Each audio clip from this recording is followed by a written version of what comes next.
Hi everybody, my name is Sean Doherty. I'm a senior fellow at the Harvard Kennedy School where I work on a variety of different healthcare initiatives in chronic care. But the reason I'm here today is that I was the founder of a venture philanthropy fund called the T1D Fund. T1D stands for type 1 diabetes, about 10 years ago. And we have a great group of panelists here that covers the spectrum of a really vexing problem that a lot of the prior panels have talked about over the course of the morning and afternoon, and that is, how do we deal with the intractable issue of bridging really high quality research into companies that can turn them into investable drugs, and then obviously on through the process through pharma.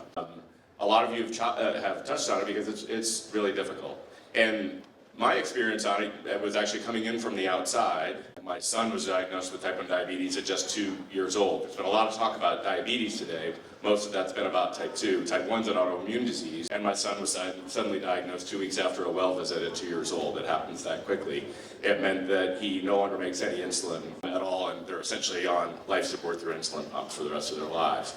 He's doing great. He's 25 years old now.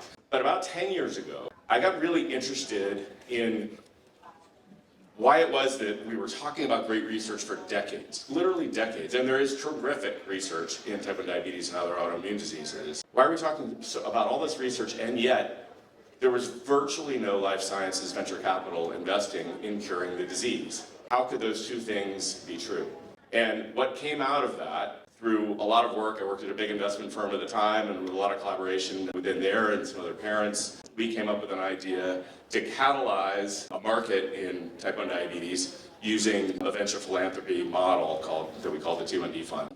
Skip ahead to today, that market's catalyzed. There's been more than $1 billion of venture capital, private venture capital, invested in cure therapeutics and type 1 diabetes, and probably about another $4 billion or so in acquisition capital and in public market capital. So it worked in this sort of situation, but it's unclear how it'll work across all different diseases because there are a lot of particularities. What I really would like to focus on is the bridge. We've touched on it in other panels, but how do we deal specifically with that problem from research to development? And I know a lot of you represent different sources of capital, some philanthropic, some non-philanthropic, and some both. I think there's extraordinary opportunity kind of across the spectrum because all of the different parts of the puzzle need to interact. Philanthropy, while amazing, can't do everything.